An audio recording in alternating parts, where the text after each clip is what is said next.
Pyrotechnics Guild International Incorporated, PGII.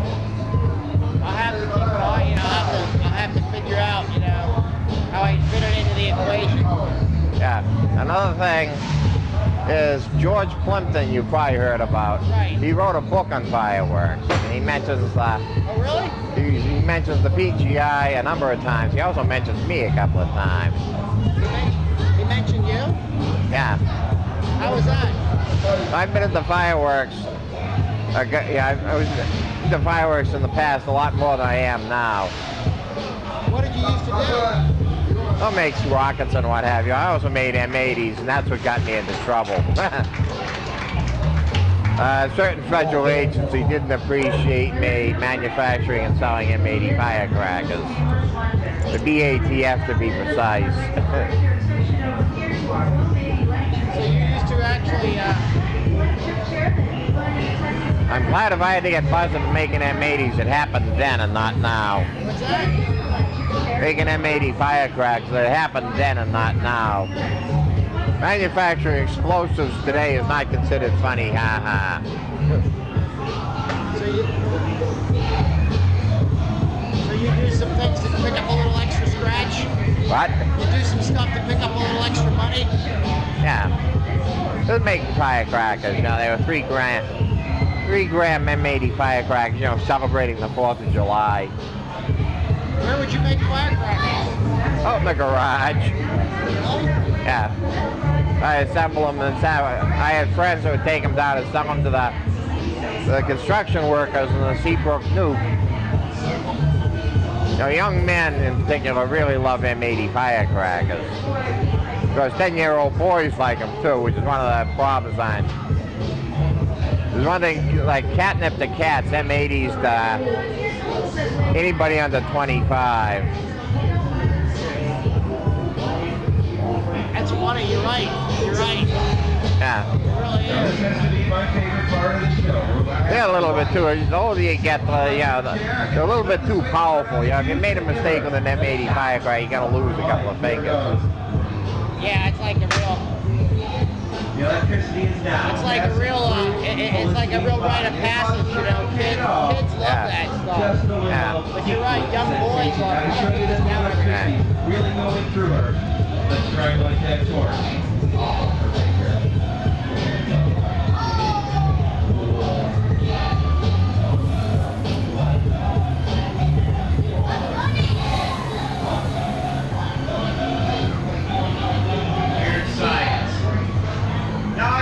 There's still a few disbelievers among you. That sounds good. Just mix it up nicely.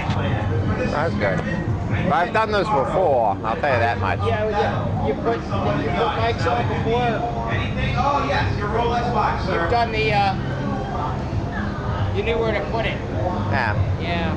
Well, as I've been on television, I don't know, Christ, at this point I'm beginning to lose track of how often I've been on. I've been on the Learning Channel, obviously. I've also been on the CNBC, the Canadian thing, the BBC, any number of news, what do you call it, newscasts.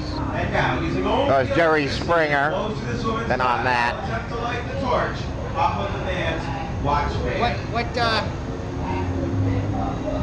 do they ask how much you weigh now? How about that, folks? Give her a nice round of applause. That was a pretty neat trick. And I tell them 712 pounds. I've been out putting on a lot heavier than I am now, actually. Getting old. I'm 57 years old. It's actually pretty old for a man of my size. Well, I feel what you call it, get my heart checked out off and up my... Actually, I'm in very good shape for a man my size and age. I expect 2 reasons for this. I don't drink and I don't smoke. Smoking has got to be the most incredibly destructive habit the human race has. I would say tobacco is... The destructiveness of tobacco is comparable to crack cocaine. Let's see what happens next when I touch the ball. A little more sensitive part. Yeah, well that's good. You're going to have it checked out. You go to get checked out. Yeah. I got to go for a checkup myself. Yeah. Turn the electricity off, folks. There you have it. I would say the two best, never mind like being grossly obese isn't any good, I suppose, but it beats the living hell out of it. If somebody has to have a health problem, better that they be 300 pounds overweight than they smoke a couple of packs of cigarettes a day. Why not? Enough of tobacco poisons the human body in so many different ways. One way I haven't heard anybody explore, but I wonder what the teratogen effect of tobacco is. That is, I know it causes premature birth, but I wonder about mutations in the germplasm. If somebody smokes, what the odds are they having a kid with 3 arms and 2 heads or something? I'm gonna be right back. Okay.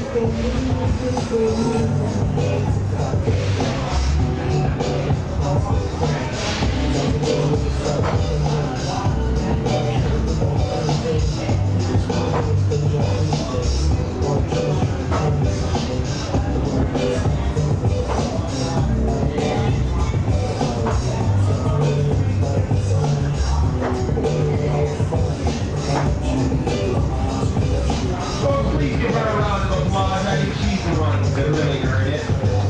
Now, next, I'd like to do something dangerous to myself. Something you may not see every day.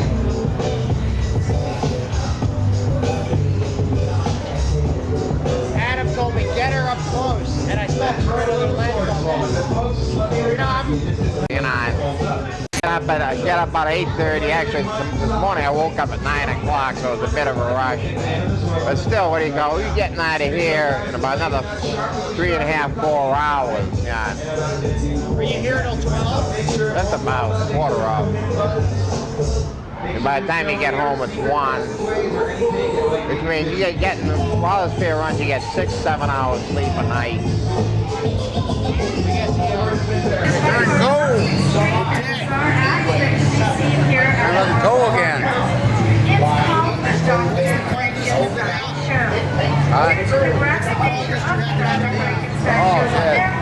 30 degrees, 40 degrees. 40 degrees. Yeah, up New York, mate.